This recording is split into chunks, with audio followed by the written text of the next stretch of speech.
It's Friday. I hope you are all in the chat with some awesome people like Milo Minder Binder and Kevin 11 and a bunch of others that are starting to filter in. Welcome aboard. Welcome to the show. Glad to have you here. We will get started in just 1 minute. Finally, Friday is seconds away. 26 seconds away.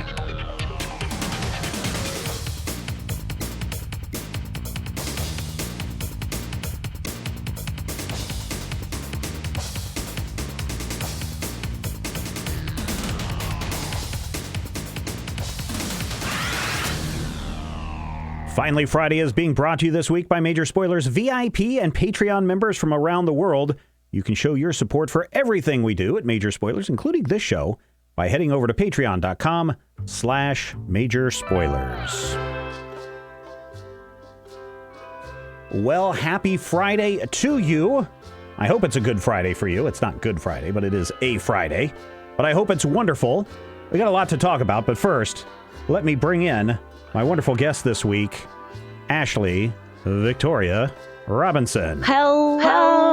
How are you? So happy to be here. I am glad to have you here. Tell us what's going on in your neck of the woods. Oh man, Science is still available for pre-orders. It will be in comic book shops on December 18th. You can get it on Comixology right now, and I am currently in the throes of setting up the Jawin Comic Drive for Service Members 2019, our 5th year, which is super, super exciting. 5 years for that. That is definitely something people want to get in on, because it's actually a good thing. You take some of the comic books you're not reading, you're going to bind them up, you're going to ship them off.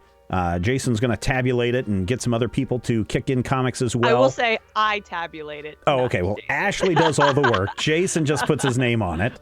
But then they ship those comics off to service members around the world who read comics. And if you're not familiar with this, I'm sure Jason will come on to our show in the coming months to talk more about it, because this is something important to him.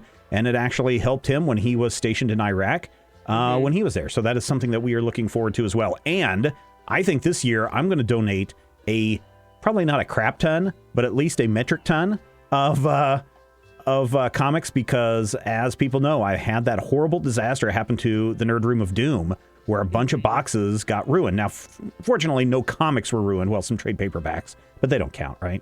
No, trade paperbacks count. No, they do. But I think I'm going to just take a bunch of those comics. I'm going to weed everything out that I'm not interested in. Safe for work stuff. It's not going to be stuff that's going to get some kid that might pick it up and go, oh my gosh, a boob.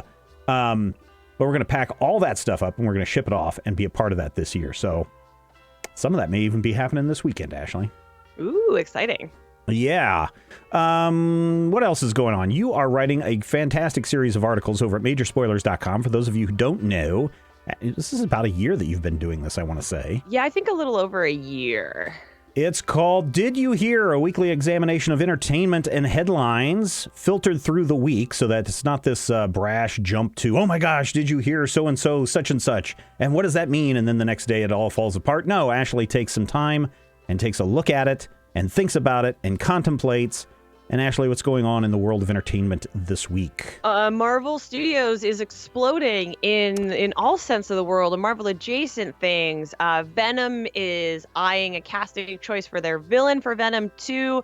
We talked a lot last week about Kevin Feige and his new position and what does that mean. And it was announced that Jeff Loeb is stepping down from Marvel TV, and it looks like Ike Perlmutter is also going to be stepping away from possibly Disney. And if people are aware of this space, he's got this long-standing feud with Feige. What does that look like? Cloak and Dagger was canceled. A bunch of other stuff. There's some Game of Thrones stuff that went on in the world, but there is a lot of Marvel Studios and Marvel TV-centric stuff. So if that is your jam, I would really recommend checking out this week's Did You Hear? Yeah, there's a really good discussion on the Ike Perlmutter thing. And one thing that is interesting, right?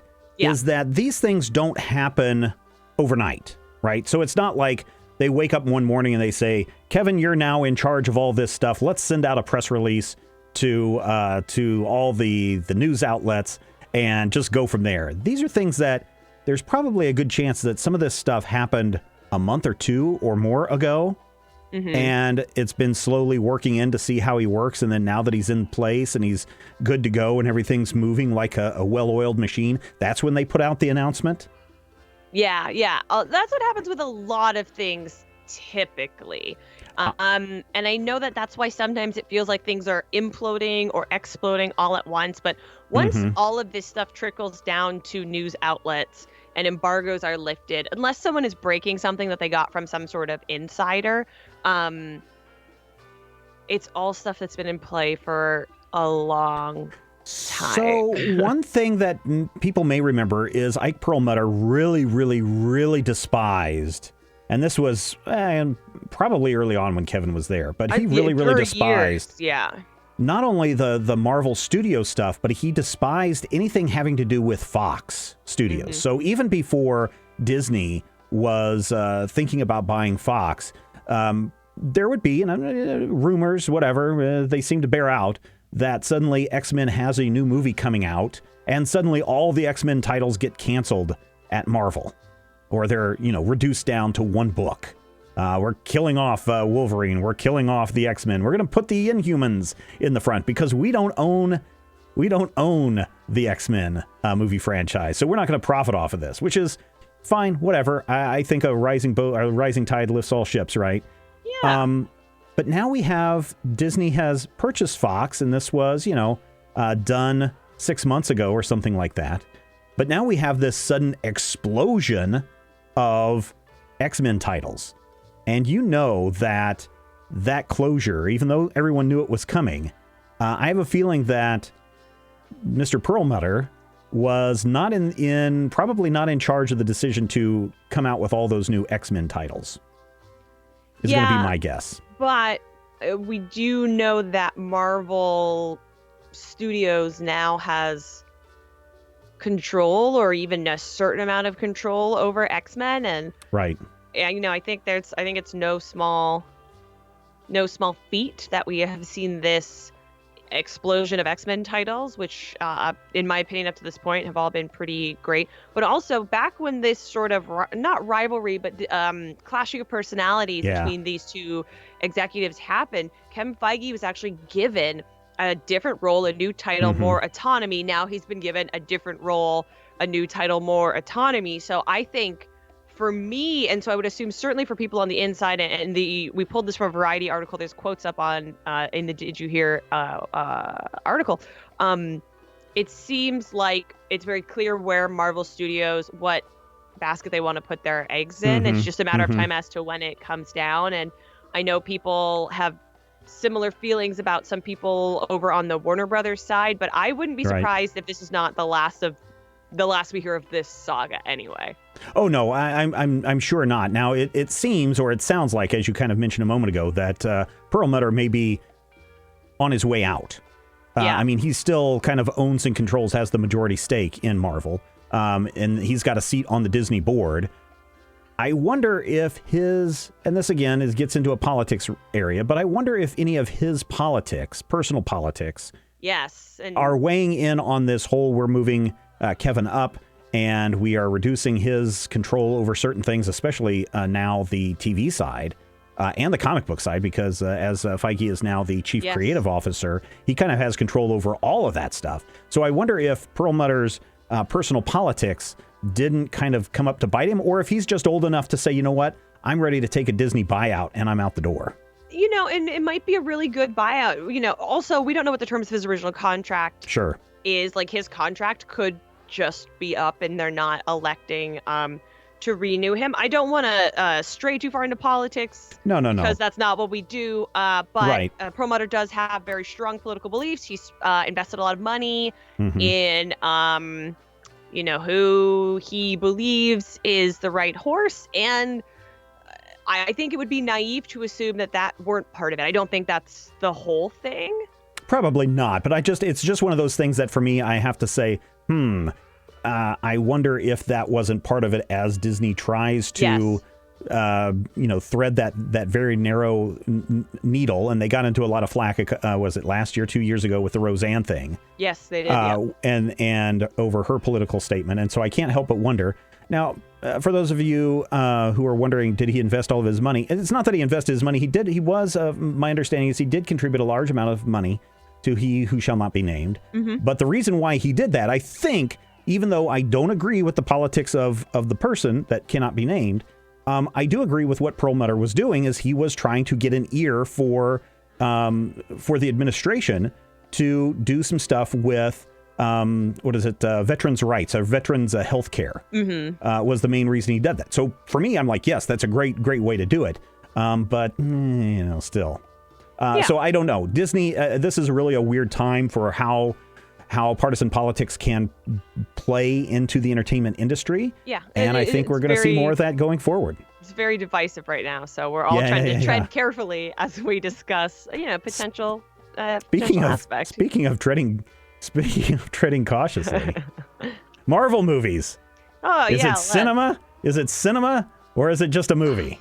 I mean, where do you sit on our tour theory? Yeah, look, I don't want to take anything away from Francis Ford Coppola or from Martin Scorsese. In my opinion, their best work is behind them.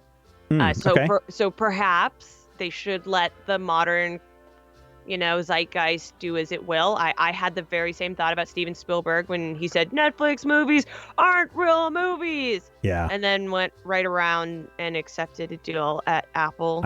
Well, TV. yeah, of course. If Apple's going to pay you a lot of money, of course you're going to bag the competition. I know, but I'm like, you could take your foot out of your mouth a little bit. Here's my theory on it is, you know what? Everybody's right. The Marvel movies are indeed movies. They are meant to be mass quantities of consumption, meant for entertainment purposes. Yeah. The films of Francis Ford Coppola and Martin Scorsese and Steven Spielberg and everyone else who belongs into that film school generation, they want to tell personal stories that reflect either thoughts or beliefs of the director and then into the whole auteur theory. And they're absolutely right. There is cinema and then there's movies. Perhaps something that Francis Ford Coppola has done could be considered cinema. That doesn't mean that either one is valid. You can have a DC valid. Or non-valid. You can have a DC comic and you can have a Marvel comic. They're both comics, two different kinds of comics, but they both bring entertainment and value to the world of the conversation. So I think it's funny that people just get all up in arms when someone says, well, it's not cinema. Well, you're right. Marvel movies aren't cinema. But I also, find it funny that that the immediate follow-up from Mark Maron or from Scorsese or Coppola is, yeah, they're not cinema, but that doesn't invalidate a Marvel movie. That's what there's the but. There's the but that they keep missing. It's like, yes, this is not my type of film, but that doesn't invalidate them. It's art. That's where the issue comes in, because people are throwing this rule around cinema, right, or film, that anything that's not that is lesser and is less valuable. And I mean, ultimately, we do ascribe to that because, we can talk about the Academy Awards, and Avengers is never going to win an Academy Award, no matter how hilarious their campaign posters to make that happen are. And I do find them nothing short of hilarious. But, I don't think this is something that people should let bother them. And I think if this bothers you, maybe it speaks a little bit more towards how much value you put in these people's opinions. Like, just because something is considered popular culture or popular art, it doesn't mean it's not like high art. It doesn't mean it's not true art. Like, the idea of like high art versus low art, I think, is really silly. I think this discussion is ridiculous. And we wrote about it this week because Jon Favreau responded to it as well. And I just think the fact that so many people are even entertaining it and not saying like, okay, old man, you don't like Marvel movies, great, congratulations, move on. Yeah. Like, to me, that's sort of like end of discussion. Like, great, he doesn't like Iron Man. Who cares? I don't like Ant-Man. Who cares? But yeah, exactly. But somebody does, right? Exactly. But on the plus side, I mean, I like the fact that we are discussing the value of different forms of art. I just think the fact that it's being like lobbed at the Marvel Cinematic Universe is ridiculous. Like, Scorsese, just like go make Devil in the White City for Hulu. Coppola, go back to your wine. Let us enjoy our superheroes. More for us. You know what I mean? Yeah. Oh, yeah. I mean, Coppola, go enjoy your wine while it lasts. It's probably all burning right about now because it's all up in Sonoma County. So, yeah. So on fire. Yeah, so if anyone is like, oh, Steven's quite the snob here if he's agreeing with Coppola and Scorsese, you know what? I've had this conversation a long time ago. You can go back and listen to older episodes of Zach on Film where I break down my opinion on the difference between something that is a movie and something that is cinema. And yeah, I am a little snobbish there, but I'm not invalidating either one. You can go out and enjoy both. It doesn't lessen your appreciation of it. It's just how people might look at and define that kind of stuff. You know, they don't call them popcorn flicks for no reason. You know, they're there because they're there to be to entertain you and make you appease the masses for a few hours and bring you enjoyment. That's great. Maybe they don't make you go into deep contemplation about the nature of the universe, or in the case of Devil in the White City. Mm-hmm. Which I'm excited for. I am very excited for that. The contrast between man's desire to enlighten himself to high levels and man's desire to destroy it all, which is kind of what is going on if they do the true adaptation of the book and compare not just what was going on with the serial killer, but also what was going on at the same time as they're trying to build up the Chicago World's Fair. I mean, that is some deep contemplation stuff. This weekend is The Lighthouse. I think The Lighthouse comes out this weekend with Robert Pattinson. So am I, especially when you're like, oh, this gets into some deep psychological mind, torture between these two guys. Mm-hmm. I want to see that. And that makes me want to think and contemplate. And the fact that it's shot all in black and white and at a near 4:3 aspect ratio and everything just brings a different level of thinking and understanding to that film. That doesn't invalidate it, or that doesn't mean it's out of the reach of everyone else. In the same way with Marvel movies, if they want to shoot it in ultra wide cinema scope and use all the flashy colors and all the flashy special effects and bring in the biggest pop stars, and they want to entertain you for 2.5 hours, that's great too, because I like that too.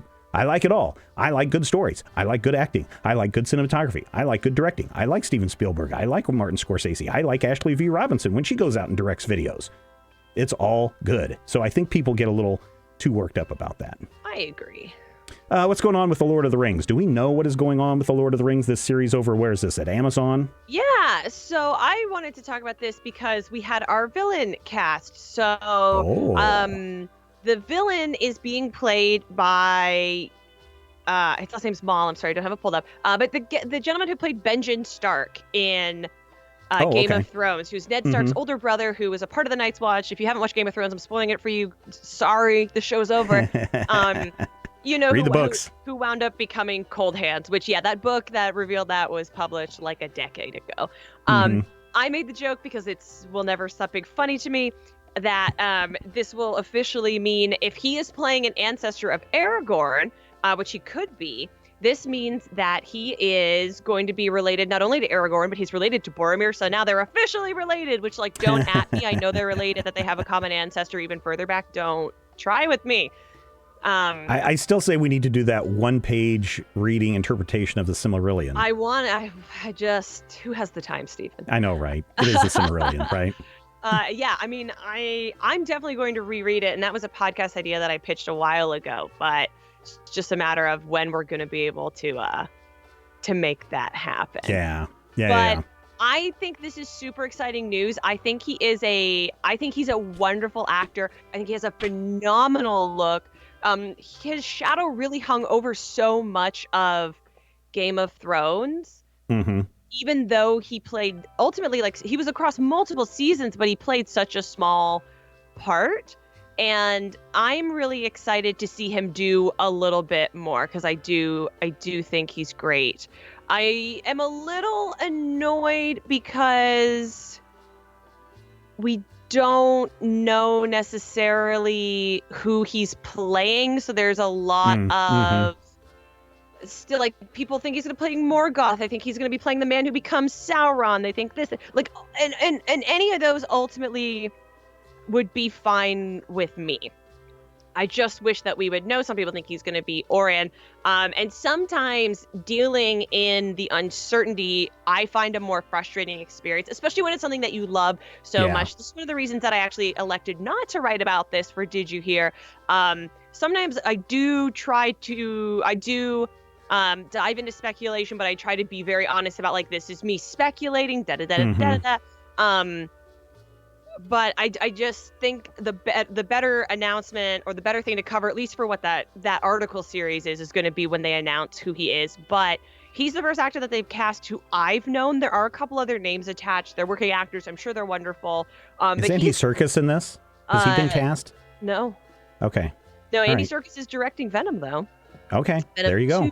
I hope he is. He's one of the only movie people who we could see returning to his role, or reprising it, or maybe taking on a different, like, it'd be great to see him in live action, because we know he's a wonderful, wonderful actor. Wouldn't it be great that we know he becomes Gollum, but here we're actually seeing him as Smeagol? Yeah. I think that would be really interesting to see, and have him be a live performance, right? Yes. And so that we know what he becomes, which becomes even more flashback. Yeah, which becomes even more frightening, right? I think that would be interesting. So I'm purposefully not following the news on the Lord of the Rings. Why? Kind of like I'm purposely not following any of the stuff that's coming off the new Star Wars movies. I mean, I've watched the trailers, but that's all I want to watch. I don't want to go into any speculations. I don't want to go into any early stuff, because I want to be surprised. Kind of like when they announced the Hobbit, and they're just like, over the course of a week or whatever, they introduced all of the dwarves, in those big posters. They're like, hey, come back tomorrow. We'll show you who's playing this person. And boom, there it is. And people just went nuts on that. So that's kind of what I'm waiting for on this, is for everybody to be cast and to do a makeup test, or whatever their makeup is going to be, and show us what they're going to look like in the film, and then get us excited about it. That's what I'm waiting for. Yeah. Also, if you are a hairy person, apparently they are looking for you. So whatever that means, get out there and contact your local casting agent. Yeah, totally. You're a Dungeons and Dragons fan, Ashley? I am, in various varieties. So the 5th edition Dungeons and Dragons, we have been getting all of the books from Wizards of the Coast since they launched 5e.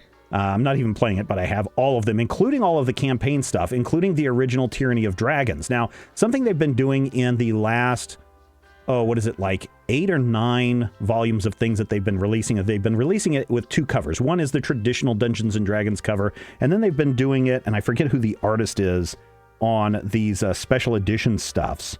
But out this week, they are re-releasing Tyranny of Dragons with the variant cover art. And I don't know if you can see that, Ashley, but oh my gosh, this variant cover art that they have for these special editions is amazing. And this came out on October 22nd. So this came out this week. This is Hydro 74 is the group that designs these really cool textured foil. It's like this weird foil because it reflects in a bunch of different ways. But not only is this Tyranny of Dragons, they've actually kind of remastered it for this volume, so that not only are you getting the first campaign of Tyranny of Dragons, but you are also getting the Rise of, the Rise of Tiamat, and the second game, the Horde of the Dragon Queen and the Rise of Tiamat, collected in this new volume. So if you're someone who loves this Hydro 74 cover art, and you were hoping that you could get your other older versions of the gameplays, the modules, you can do that right now by heading out to, I guess, Amazon.com, using the link over at MajorSpoilers.com. Pick this up. This is a beautiful volume, and I think you guys would enjoy this if you haven't played Tyranny of Dragons. I've read through this a couple of times, so I know it's pretty fun. Awesome. So I just wanted to share that with you. Okay. I love that. We got a lot of fantasy going on. We're usually like such a sci-fi heavy. Okay, so here we go into some more fantasy, right? Woo! We were talking on our Discord server the other night. I think it was 2 nights ago. Last night, I guess. And somebody had brought up the fact that my son, they love it every year when I do that whole playing all the copyrights of him growing up, right? They can hear him grow up one after the other. And then I introduce what he sounds like for the next year. And everybody gets all excited about that. And before I went to bed last night, I was sitting there going, oh my gosh, literally, unless he is going to be coming home every year to record these, I've only got 6 more of these that I'm going to get out of him. Mm-hmm. Because then he'll move away and do his own thing, and he'll never want to come home and never want to be part of Dad's stupid stuff anymore. He already doesn't want to be part of Dad's stupid stuff. And I felt really sad. I was like, oh no, I'm going to be losing him in 6 years. If, providing I'm still alive, we're still doing this and the earth is still turning. But it's like, oh, I've only got 6 years left of new updates for this boy doing the copyright at the end. So I went to bed, that was sitting in the back of my head. And then I had the weirdest dream that I know ties exactly into that Discord conversation and the thoughts that I was having, because here my son and I are driving back from somewhere, and we wound up in Lawrence, which it was my dreamland Lawrence, not actual Lawrence, Kansas. And we started to participate in this marathon run. So he and I are running together, and I'm running. I'm like, oh my gosh, look, I'm running, and this is really good. And I'm going. I'm like, I'm going to be last. And I cross the finish line. I'm like, oh, I know I'm going to be last. Everything is great. And I cross the finish line, and people are high-fiving and applauding. You know, hey, look at the fat man. He finished the race.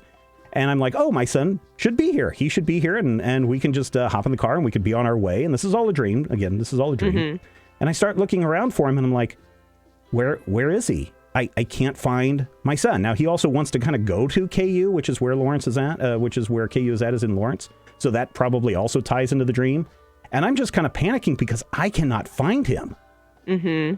And in my dream, I'm like, I've lost my son. And I pull out my phone and I message him, and I'm like, where are you? And he's like, Dad, I got really tired, so I had to stop. Which, you know, he gets really tired of doing these intros each week. And I'm like, well, where are you? Where are you so I can come and get you? And he's like, Dad, I'm at the police station. And I'm like, okay, where is this? And so he sends me this URL in the text message.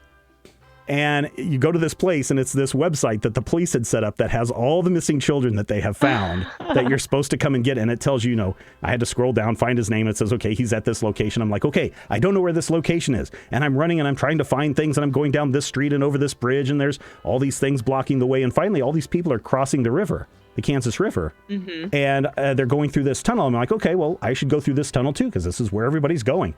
And it's just full of mud, like up to my chest mud. And I'm just crawling and struggling to get back to my son. It was really sad, and it was really frightening because I'm stuck in this mud and no one is helping me go and find my kid. And then I wake up without ever finding my dream kid. And I'm sad all day today. Aww, but I know that's so that sad. dream. I'm sorry. I know that dream, which was so vivid and realistic, is all because I had that one thought of, oh, in a couple of years, my son is going to be out of the house. And now I know exactly how my wife feels. Because she sits there, oh, they're growing up so fast. I'm like, yeah, they'll be great when they're finally out of the house. But then finally I had the realization is, oh, they're going to be out of the house and they're not going to be around anymore. And that's going to be sad. Are you going to be sad, or are you going to be happy and throw a party and go on vacations all the time? Oh, well, that's not going to happen. I can tell you that. I mean, I'll be happy for him, right? Because hopefully he will go to a college that he wants to go to, and hopefully it will be part of the scholarship and soccer program that he wants to be a part of, et cetera, et cetera. So I'm excited for all of my kids, both of my kids, not all of my kids, but they're all my kids, but there's only two of them. Yeah. I am happy for where they want to go in life, and I support them 100%. But at the same time, I think that there's going to be times where I'm going to sit there and I'm going to say, oh, I miss them. And then it's going to be a passing thing. So, hey, Mobin900, thank you for following. No, I don't make him record that every week. He records a new one every year. which is not too bad, not a hardship. No, it's not. He comes down like every December 31st or whatever, and he's like, okay, man, that's good. I was copyright makers 2019. That's why you can tell there's such a change in his voice each year when I play them back. So, yeah. So there you go. That was my crazy dream, and it definitely had ties back to things that were going on in the real world, but it was also an incredibly realistic world. So I will stand by my theory that every time I dream, I go into a different reality. So there you go. I like that, because I love the idea of string theory and alternate realities. So sometimes I guess they're not always the safest or the calmest realities, but I think that's a fun idea. It's much better. That dream was much better than whenever I wind up in the alien dimension, the aliens from the Aliens movie, the xenomorphs that are attacking everyone. And it's much, much better than the zombie worlds that I go to. Yeah. But yeah, it was still kind of sad. And my son was wearing some nerdy glasses, so that also made it kind of funny at the same time. Oh, that's cute. Kevin11 wants to remind you, hey, Spoilerites, if you're an Amazon Prime member, you have a free Twitch subscription. Click on that sub button at the top, connect your Amazon Prime account, and support Major Spoilers. And here's the best part. That doesn't cost you anything, because that money, that $5 a month or whatever it is, I think, isn't that right, Kevin11? Comes right out of Jeff Bezos's pocket. And he's not even going to miss it. So let's get 20,000, 30,000, 40,000 of you all subscribing. And Jeff Bezos will still not even blink because he's going to make all that money back in about 2 seconds. Also, if you're looking for other ways to support us, you can see it all right up there, including patreon.com/Major Spoilers. We certainly appreciate all of your help. This weekend is the Major Spoilers VIP live chat where Matthew Peterson and I are going to sit down with you and talk, and I'm going to share some financials data. Where does all your Patreon monies go? Where does it get distributed? Does it go right back into Steven's pocket so he can sit there and go, I mean, don't you wish? No, it doesn't. I wish it did, but it does not at this point. I am not Jeff Bezos yet, but someday soon. That's right, yet. But we're going to talk about all of that, where that goes down. That happens this weekend on the VIP. Oh, and you can only get on that if you are a gold member or higher at patreon.com/Major Spoilers. And we certainly appreciate all of your support there. Ashley Victoria Robinson, tell people where they can find you and what's going on and what they can do to help you. Oh boy, you can find me on Twitter and Instagram at Ashley V. Robinson. The V is very important. Please pre-order Science. Ordering it from a shop is great. Ordering it from Amazon is great. Ordering it on Comixology is great. If you like it, take a picture, tweet at us, do a review, ask us to be on for an interview. Anything you can do to support independent creators truly helps the world. And in November, we're going to be doing lots of promotion for the Jawin Comic Drive for Service Members 5th anniversary. So any way that you can help with that, any way that you want to help us promote, we will be more than happy to take advantage of you. And I'm gonna give a shout out to Jupiter Jet. If you are someone who has purchased a Jupiter Jet, do us all a favor, do Ashley and Jason a favor. Head over to Amazon and leave a review for Jupiter Jet. We're trying to get really to 100. 100 reviews for Jupiter Jet. And if you don't think that just 100 reviews is a big deal, in the Amazon algorithms, the more reviews you can give a book, the higher up it goes, and that in turn places it higher in the algorithm search results when people are looking for comic books or trade paperbacks or science or adventure or anything like that. And that can actually get more eyes on these books. So the more of you can go out and give a positive review to Jupiter Jet there on Amazon, the better off everyone will be. All right, that is the end. I've got a lot of work to do. I'm putting back the Nerd Room of Doom this weekend. Slowly but surely, we'll get back to recording more episodes of Munchkin Land very soon. So we're going to end it there. And thank you again, Ashley, for being here. It's always a pleasure to have you. And listeners and viewers, thank you so much for being here as part of the Major Spoilers experience. We will be back next week because soccer season is finally over, so I have all my weekends free. Well, pretty much. But I'll be back next week, so will you. And maybe Ashley will join us again in the near future. I hope so. But until then, be nice, be good. What is it, Ashley? Make smart choices? Be safe and make good choices. And we will talk with you soon.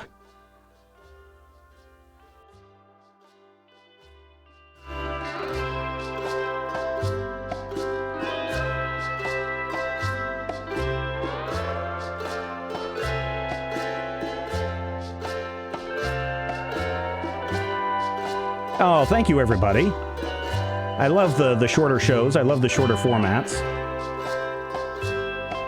Make sure you get over to Discord. That's right. Somebody want to paste in, Kevin 11, you want to paste in I don't know if you got an ability to invite people into the Discord or not. But Kevin, if you do, just go ahead and paste that in. That way people can join the Discord if you're first time following us on Twitch. Oh, look at all those Bryans. Caleb Colby. Courtney Phillips. Thank you, thank you. I'm going to update this in a couple of weeks. Time for me to go get lunch. Holy cow, Marshall. What time zone do you live in? Jane Dell. Jessica Roman. Thank you. Jordan and Joshua and Jules. Thank you, thank you, thank you, all these awesome people. There it is. There's the link right there to the Discord. Hop in there. If you're there in the chat still. Go meet some very nice people. See if you can level up. See how quickly you can reach level 30. See if you can pass me. I think only very few people are ahead of me right now.